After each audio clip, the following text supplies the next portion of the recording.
After feeding the kangaroos, catch Madam Butterfly. Australia, land of contrasts. A place to see Pukuni in the ultra-modern splendor of Sydney's Opera House. Cuddle a koala, throw a boomerang, savor a vintage wine, or stand on top of the world's biggest rock. Here is the home of the kangaroo, the duck-billed platypus, and the Great Barrier Reef. Here, the people speak English, friendship, and sports. Special DC-10s depart daily to Australia from Los Angeles via New Zealand, and our destination down under tour starts at $3,756. It's 30 days of Australia and New Zealand and a lifetime of memories. Ask your travel agent or call us toll free at 800-421. Hey, that's a commercial, isn't it? And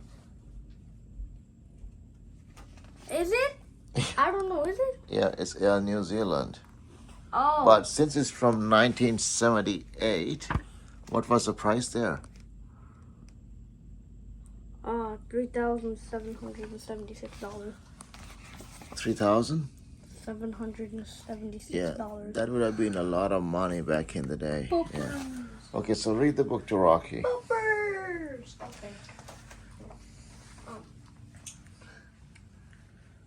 Is the exploration dead? Another place and everything been discovered? How do satellite, the airplane, the transitor, the snowmobile so reduce the risk that the channel is only a fiction? Last year we presented the stories of Robin Davidson, who crossed the western Australian desert by camel, and Naomi Junior, who traveled to the North Pole by dog sled. Both were alone most of the time, but both journeyed over regions that had previously been crossed, and both relied in part on supplies delivered by truck or plane. So what does one call what they did? Last December's issue featured a flight on the Double Eagle 2 across the Atlantic, the first manned balloon to make the crossing. High technology navigation played an important part in the success, as did radio relay weather sports based on satellite observations. Was this achievement a sporting event or an exploration? What was it? What historian Daniel J. Borston has called a pseudo event. In the absence of overriding nationalistic or economic motivations that drove men to explore and discover and claim previous eras, the adventure that has always been a trail made to exploration seems to still exist for its own sake.